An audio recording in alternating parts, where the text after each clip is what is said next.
क्या इंडिया को पाकिस्तान के खिलाफ जंग छिड़ देनी चाहिए? देन वॉर भी ऐसे नहीं शुरू होती कि प्राइम मिनिस्टर ने घंटी बजा दी और सब लोग फौजी जो हैं दौड़ गए। इंडिया वॉर डिक्लेयर कर देता है पाकिस्तान पर, कौन कौन लोग हमको सपोर्ट करेंगे? रुपी क्रैश हो जाएगा, स्टॉक मार्केट क्रैश हो जाएगा। जितने भी लोग चिल्ला रहे हैं कि वॉर चालू करो, वॉर चालू करो, क्या ऑब्जेक्टिव्स इंडिया सेट करेगा अपने वॉर के लिए? आप ये भी बता दो। आप सीधे जाके पाकिस्तानी आर्मी को अटैक कर देते हो तो वो भी तो रिटेलिएट करेंगे। पाकिस्तान के पास हमारे से बेटर एयरक्राफ्ट भी हैं। इन लोगों को क्या लगता है जो ये बात कर रहे हैं कि बस इंडियन आर्मी सीधा पाकिस्तान में घुस जाएगी, वो लोग कुछ भी नहीं करेंगे? अस्सलाम वालेकुम दोस्तों, आज के व्लॉग के शुरुआत में एक वीडियो क्लिप मैं आपके साथ शेयर करने वाला हूं। जितने भी मेरे पाकिस्तानी और भारतीय व्यूअर्स हैं, आपने इस वीडियो क्लिप को लाजमी देखना है, क्योंकि सोशल मीडिया के ऊपर और खास तौर पर भारतीय चैनल्स के ऊपर यह खबर बहुत ज्यादा चल रही है कि भाई साहब इंडिया और पाकिस्तान के दरमियान जंग शुरू होने वाली है। इंडिया के जहाज जो हैं वो पाकिस्तान का बॉर्डर पार करने वाले हैं और पाकिस्तान भी जंग करने के लिए तैयार है। दोस्तों, वैसे तो ये मेरा क्रिकेट का चैनल है, लेकिन ये वीडियो मैंने कल सोशल मीडिया के ऊपर देखी है। हमारे एक दोस्त हैं, भारतीय यूट्यूबर हैं, उनकी ये वीडियो है। उनकी इजाजत से मैं अपने इस चैनल के ऊपर इस वीडियो को आपके साथ शेयर करने वाला हूं। तो जितने भी मेरे पाकिस्तानी व्यूअर हैं या फिर भारतीय व्यूअर हैं जो कि हिंदी को समझते हैं, आपने इस वीडियो को लाजमी देखना है। आप बेशक पूरी वीडियो को स्किप कर दें, लेकिन इस वीडियो क्लिप को आपने लाजमी देखना है, क्योंकि इस वीडियो क्लिप को देखने के बाद एक चीज क्लियर हो जाएगी कि जो भारतीय मीडिया या फिर पाकिस्तानी मीडिया के ऊपर जो कुछ भी रिपोर्ट हो रहा है वो सरासर गलत है।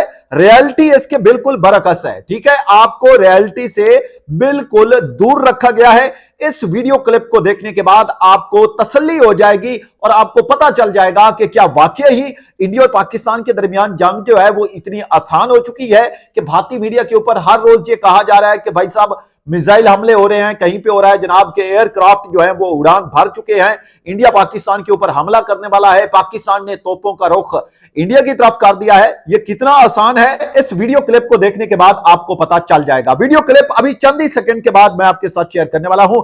इसके अलावा जनाब थोड़ी सी बात कर लेंगे क्रिकेट के हवाले से भी, क्योंकि आज पाकिस्तान सुपर लीग के अंदर बाबर आजम और मोहम्मद आमिर का एक दफा फिर टाकरा होने वाला है। पेशावर ज़ल्मी और क्वेटा ग्लैडिएटर के दरमियान एक बहुत ही धमाकेदार मुकाबला खेला जाना है।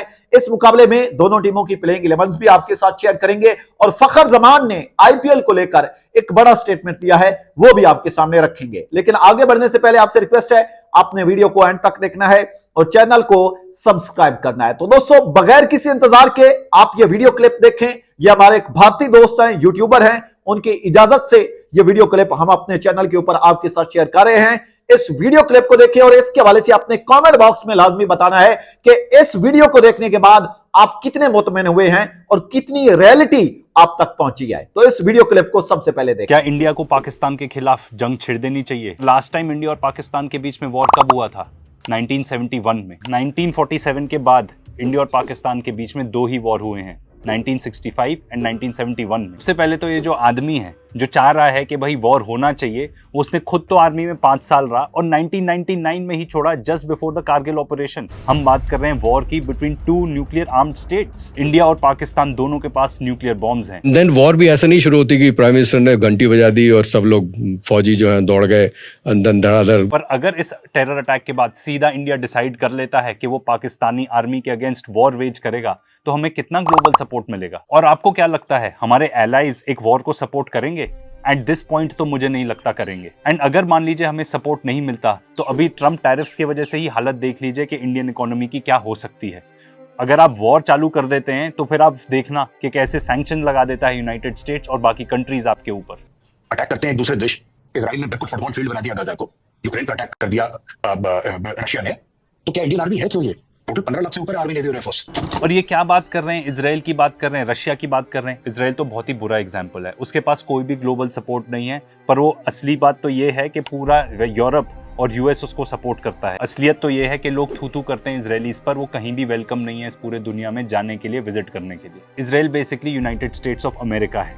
वो जंग छेड़ सकता है, वो एक सुपर पावर है और कोई उसका बाल भी बाका नहीं कर सकता। एटलीस्ट आज के डेट में तो ऐसी स्थिति है और काफी हद तक तो उसकी इकोनॉमी भी वॉर पे ही चलती है। पर हमारी ऐसी स्थिति नहीं है। आपको क्या लगता है इस टेरर अटैक के बाद इमीडिएटली इंडिया वॉर डिक्लेयर कर देता है पाकिस्तान पर, कौन कौन लोग हमको सपोर्ट करेंगे? रुपी क्रैश हो जाएगा, स्टॉक मार्केट क्रैश हो जाएगा, और इतने सारे जो कंट्रीज हमारे साथ ट्रेड करते हैं वो भी शायद हम पर सैंक्शन लगा दें, हमारे साथ ट्रेड बंद कर दें। और एग्जैक्टली ऐसा ही हुआ था इजराइल और रशिया के साथ। एंड जितने भी लोग चिल्ला रहे हैं कि वॉर चालू करो, वॉर चालू करो, क्या ऑब्जेक्टिव्स इंडिया सेट करेगा अपने वॉर के लिए, आप ये भी बता दो। आपको आज का नहीं परसों का सोचना है कि क्या होगा। अगर आप सीधे जाके पाकिस्तानी आर्मी को अटैक कर देते हो तो वो भी तो रिटेलिएट करेंगे, फिर क्या। चलिए एक बेस सिनारियो ही पकड़ते हैं, हम वॉर चालू कर देते हैं पाकिस्तान के साथ, एकदम ही ब्लडी वॉर होगी, बहुत सारे लोग मारे जाएंगे। पाकिस्तान के पास हमारे से बेटर एयरक्राफ्ट भी हैं, और जब वॉर चालू होगा तो सिविलियंस भी टारगेट किए जाएंगे। क्यों नहीं टारगेट किए जाएंगे? क्या हमारी सारी इंडियन सिटीज के पास एयर डिफेंसेस हैं? सिर्फ डिफेंस पर्सनल ही नहीं, इनोसेंट्स बच्चे भी मारे जाएंगे अगर आप जंग चालू करते हो तो। और अगर और कुछ भी नहीं तो आप यूक्रेन वॉर को ही देख के एक वार्निंग साइन ले सकते हो कि एक वॉर में कितनी तबाही होती है। हमने तो ये एक्सपीरियंस नहीं किया ना पिछले 50 साल से भी ऊपर। और हम गाजा पैलेस्टाइन का तो मेंशन भी नहीं कर रहे हैं क्योंकि वो तो एक वॉर है ही नहीं, वो तो एक है। चलिए एक मोमेंट के लिए मान भी लिया कि पाकिस्तान के पास उतने रिसोर्सेज ही नहीं है कि वो एक लंबी लड़ाई लड़ पाए। I don't agree with this, पर चलिए अगर मान भी लिया कि अगर ऐसा है और ये हमारे लिए अगर मान लीजिए बेस्ट केस सिनारियो है, तो भी आपको क्या लगता है इंडियन आर्मी को क्या करना चाहिए? पाकिस्तान को इन्वेड करना चाहिए? क्या आप ये सीरियसली ये बात कर रहे हो? क्या करना चाहिए इंडिया को? अगर मान लीजिए वॉर कर भी लिया तो परसों क्या करना चाहिए? हमारे ऑब्जेक्टिव्स क्या हैं? ये तो क्लियर होना चाहिए ना। और जब तक ये सिचुएशन आएगी हम इतने आइसोलेट हो चुके होंगे ग्लोबल स्टेज पे, हमारे साथ कोई धंधा नहीं करना चाहेगा। इंडियंस को हर जगह जहां पे भी रहते हैं वहां पे कोई रहने भी नहीं देगा आसानी से। हमारे लिए कहीं भी बाहर निकलना बहुत मुश्किल हो जाएगा, पूरी हेट फैल जाएगी इंडियंस के लिए, हमारी इकोनॉमी तबाह हो जाएगी। इन लोगों को क्या लगता है जो ये बात कर रहे हैं कि बस इंडियन आर्मी सीधा पाकिस्तान में घुस जाएगी, वो लोग कुछ भी नहीं करेंगे? भाई ये क्लियर है, वो लोग आपको वहां पे नहीं चाहते, सिमिलरली जैसे आप लोग उनको यहाँ पे नहीं चाहते। वो लोग लड़ेंगे और जब लड़ेंगे तो दोनों तरफ बहुत ही ज्यादा कैजुअलिटीज होंगे, बहुत ज्यादा लोग मारे जाएंगे। चलिए एक बात के लिए मान भी लिया कि हमारी आर्मी जाके वहां पे सब कुछ डिमोलिश कर देती है, फिर क्या? आपको क्या लगता है उससे टेररिज्म खत्म हो जाएगा? इनफैक्ट टेररिज्म और बढ़ ही जाएगा। ऐसे ही चलती हैं दुनिया में चीजें। अगर आप जाके उनके लोगों को मारोगे तो वो उनके बीच में और क्रोध होगा, वो आपके लोगों को मारने जरूर आएंगे। और इससे बेटर एग्जाम्पल क्या हो सकता है कि इजराइल ने जाके गाजा में कितनी तबाही मचाई, कितनी तबाही मचाई। हमास कोई खत्म हो गया क्या? अभी रिसेंटली ही आर्टिकल में था कि हमास ने फिर से 30,000 फाइटर्स रिक्रूट कर लिए। क्योंकि अगर किसी आदमी ने देखा हो कि आपने कैसे उसके परिवार वालों को मारा है तो वो शांत बैठेगा क्या? इस चीज से टेररिज्म 100% बढ़ेगा, घटेगा नहीं। आपको क्या लगता है कि इतनी बहुत ही हार्ड बैटल होगी और अगर मान लीजिए इंडियन आर्मी पेनिट्रेट भी कर जाती है, फिर उसके बाद क्या? पाकिस्तान एक न्यूक्लियर आर्म्ड स्टेट है, तो जिस चीज को आप बेस्ट केस सिनारियो मान रहे हो ना, वो एक्चुअली वर्स्ट केस सिनारियो हो जाएगा हमारे लिए भी, पूरी दुनिया के लिए भी। ऑफ कोर्स थोड़ा काम डाउन करते हैं चीजें, जैसा कि इन लोगों को करना चाहिए। हम इस चीज के आसपास भी नहीं हैं, पर अगर आप सोचते भी हो कि आप जाके पाकिस्तान को, पाकिस्तानी आर्मी को डिस्ट्रॉय करना चाहते हो, तो उसके बाद आपके पास जो भी केस निकलते हैं, जितने भी सिनारियोज निकलते हैं, एक्चुअली हम अपने आप को ही खत्म कर रहे हैं, हमारे लिए ही और मुश्किलें पैदा कर रहे हैं। ये कुछ सेडिस्ट लोगों की ईगो को डेफिनेटली सेटिस्फाई कर देगा, कुछ ऐसा एक्शन, कुछ उनके व्यूज बढ़ा देगा, पर आपके लिए, हम सबके लिए ये बुरा ही होगा। हाँ तो दोस्तों आपने इस वीडियो क्लिप को देख लिया है, अब आपको तसल्ली हो गई होगी कि इंडिया और पाकिस्तान के दरमियान जंग होना इतना आसान नहीं है।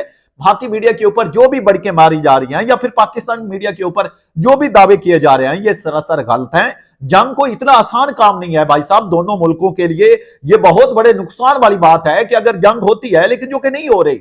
आपको सोशल मीडिया के ऊपर और खास तौर पर जो टीवी चैनल्स हैं उनके ऊपर सरासर गलत गाइड किया जा रहा है और ये गलत दावे किए जा रहे हैं। जंग होना इतना आसान काम नहीं है, दोनों मुल्कों को इसका खुमियाजा भुगतना पड़ सकता है, बीच का कोई रास्ता जो है वो निकाला जा सकता है। तो आज का ये वीडियो क्लिप आपके साथ शेयर करना इसलिए जरूरी था क्योंकि पाकिस्तान और इंडिया के जो आम लोग हैं, जो आम अवाम है, उसके अंदर ये काफी ज्यादा तशवीश पाई जाती है कि भाई साहब कहीं जंग ही ना हो जाए। तो आप बेफिक्र रहें, कोई जंग नहीं होने वाली। इंडिया की गवर्नमेंट को भी इस चीज का अच्छी तरह से पता है कि जंग करना इतना आसान नहीं होता। जंग करने के बाद कौन सी मुश्किलात का सामना करना पड़ता है, इस चीज का इंडियन गवर्नमेंट को अच्छी तरह से एहसास है। और जो लोग पाकिस्तान की तरफ से और इंडिया की तरफ से भड़काने वाले बयान दे रहे हैं और बार बार कह रहे हैं कि जंग होनी चाहिए, मैं तो कहता हूं कि इनको पकड़कर बॉर्डर के ऊपर लेकर आएं और इनको कहें कि भाई साहब चलें आपस में जंग करें। तो दोस्तों ये वीडियो क्लिप थी जो मैंने आपके साथ शेयर की है।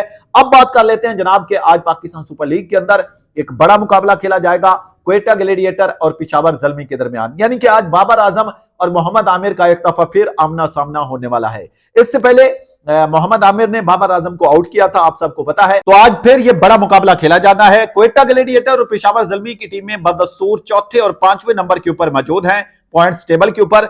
अगर इन दोनों टीमों की प्लेइंग 11 की बात की जाए तो सबसे पहले मैं आपके सामने क्वेटा ग्लैडिएटर की प्लेइंग 11 शेयर कर देता हूं। क्वेटा की कप्तानी सऊद शकील करेंगे। इसके अलावा फिन एलन जो है वो प्लेइंग 11 का हिस्सा होंगे।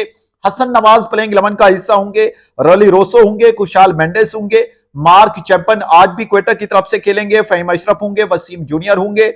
मोहम्मद आमिर होंगे। अबरार अहमद होंगे और खुरम शहजाद होंगे। दोस्तों ये क्वेटा की प्लेइंग 11 है।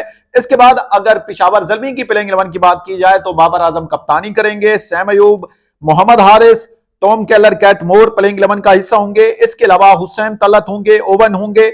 अब्दुल समद होंगे। ल्यूक वुड या फिर नाहिद राना, इनमें से किसी एक को आज खिलाया जाना है क्योंकि बांग्लादेश के superstar fast bowler Nahid Rana जो हैं वो भी पेशावर ज़ल्मी की टीम को ज्वाइन कर चुके हैं। इसके अलावा आरिफ याकूब खेलेंगे। अलजारी जोसेफ खेलेंगे और अली रजा खेलेंगे। दोस्तों ये पेशावर ज़ल्मी की प्लेइंग 11 है जो कि मैंने आपके साथ शेयर की है। आज मुकाबला बड़ा तड़ाकेदार होने वाला है। खास तौर पर बाबर आजम और मोहम्मद आमिर का मुकाबला देखने वाला होगा।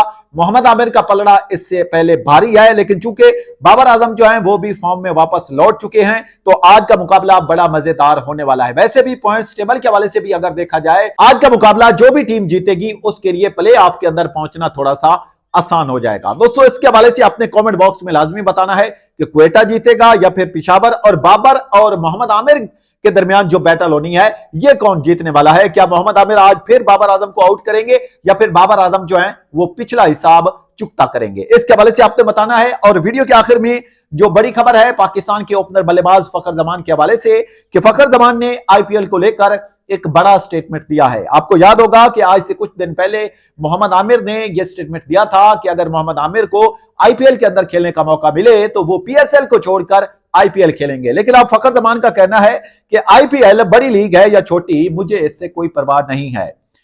मेरे लिए मेरा मुल्क बड़ा है, जो भी हूं मुल्क की वजह से हूं, पैसा सब कुछ नहीं होता।